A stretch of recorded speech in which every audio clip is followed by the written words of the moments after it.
few years ago, I got one of those spam emails.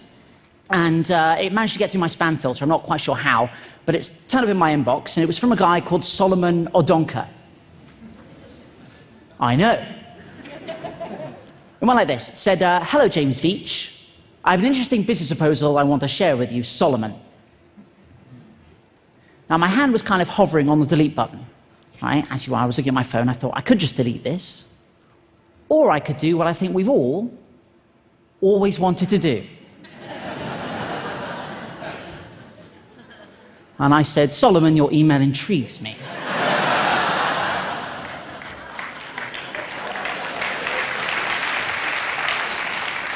And the game was afoot. He said, dear James Veitch, we shall be shipping gold to you. You will earn 10% of any gold you distribute. So I knew I was dealing with a professional.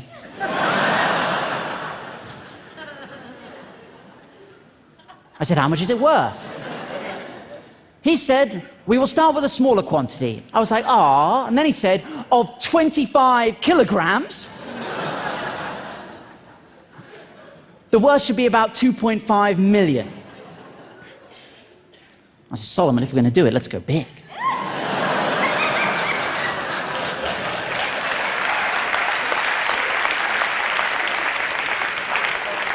I can handle it. How much gold do you have? He said, it's not a matter of how much gold. How much is you're capable of handling? What? We can start with 50 kilograms as a trial shipment. I said, 50 kilograms? There's no point doing this at all unless you're shipping at least a metric ton.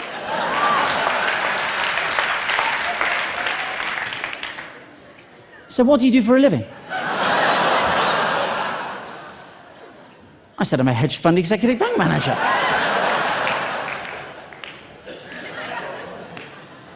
This isn't the first time I've shipped bullion, my friend. No, no, no. Then I started to panic. I was like, now look, where are you based? I don't know about you, but I think we're going via the postal service. It ought to be signed for. Right, that's a lot of gold. He said, it will not be easy to convince my company to do a larger quantity shipment. And I said, Solomon, I'm completely with you on this one. I'm putting together a visual for you to take into the board meeting. Hold tight.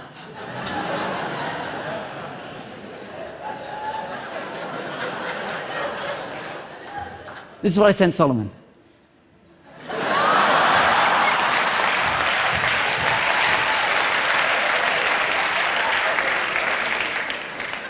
I don't know if we have any statisticians in the house, but there's definitely something going on. I said, Solomon, attach this email, you'll find a helpful chart. I've had one of my assistants run the numbers. We need to be shipping as much gold as possible. There's always a moment where they try to tug your heartstrings, and this was it for Solomon. He said, I will be so much happy if the deal goes well, because I'm going to get a very good commission as well. And I said, that's amazing. What are you going to spend your cut on? And he said, on real estate, what about you? I thought about it for a long time. And I said one word. Hummus.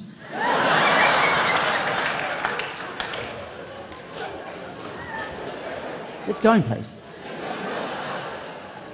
I was in Sainsbury's the other day, and there are like 30 different varieties. Also, you can cut up carrots, and you can dip them. Have you ever done that? Solomon! He said, I have to go to bed now.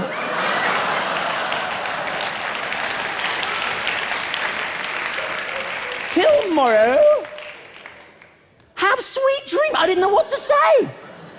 I said, bonsoir, my golden nugget. Bonsoir. Guys, you have to understand, this has been going for like weeks, albeit hitherto the greatest weeks of my life, but I had to knock it on the head. It was getting a bit out of hand. Friends were saying to me, James, do you want to come out for a drink? I was like, I can't, mate. I'm expecting an email about some gold. You know? So I figured I had to knock it on the head. I had to take it to a ridiculous conclusion. So I thought I concocted a plan.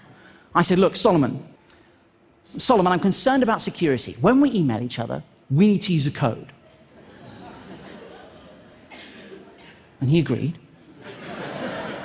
And I said, Solomon, I spent all night coming up with this code. We need to use it in all further correspondence. Lawyer. Gummy bear. Bank, cream egg. Legal, fizzy cola bottle, claim peanut M&Ms, documents, jelly beans, Western Union. Guys, a giant gummy lizard. I knew these were all words they use, right? I said, please call me Kit Kat and all further correspondence.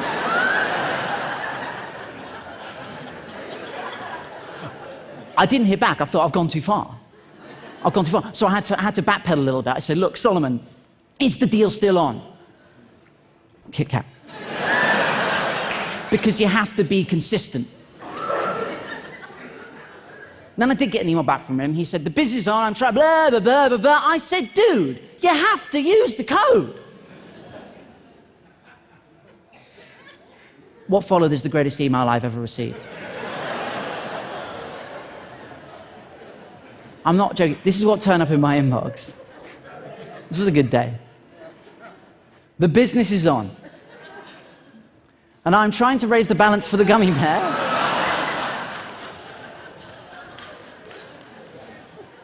So he can submit all the needed fizzy cola bottle jelly beans to the cream egg for the peanut M&Ms process to start. Send £1,500 via a giant gummy lizard.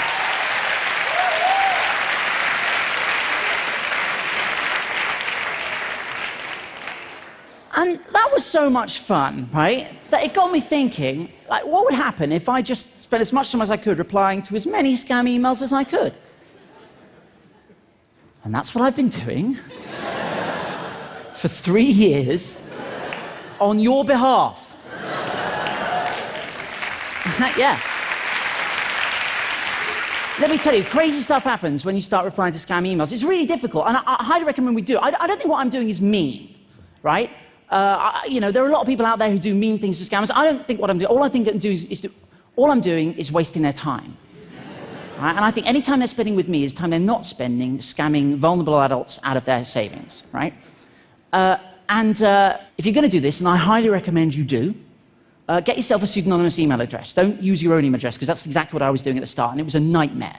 Because, you know, I'd wake up in the morning and have like 1,000 emails about penis enlargements, you know, only one of which was a legitimate response to a medical question. But I tell you what, though, guys, I tell you what, any day is a good day. Any day is a good day if you receive an email that begins like this.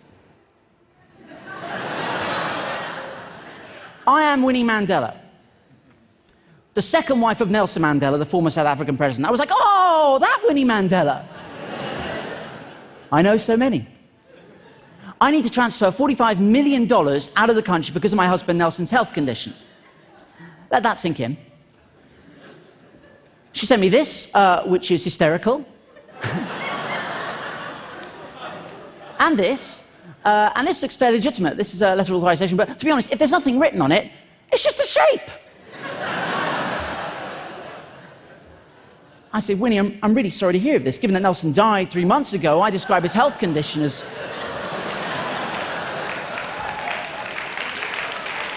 That's the worst health condition you can have, not being alive.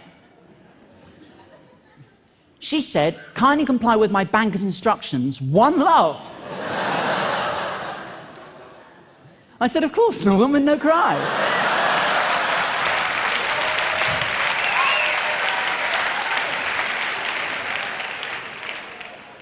She said, my banker would need transfer of $3,000. One love. I said, no problemo. I shall share it.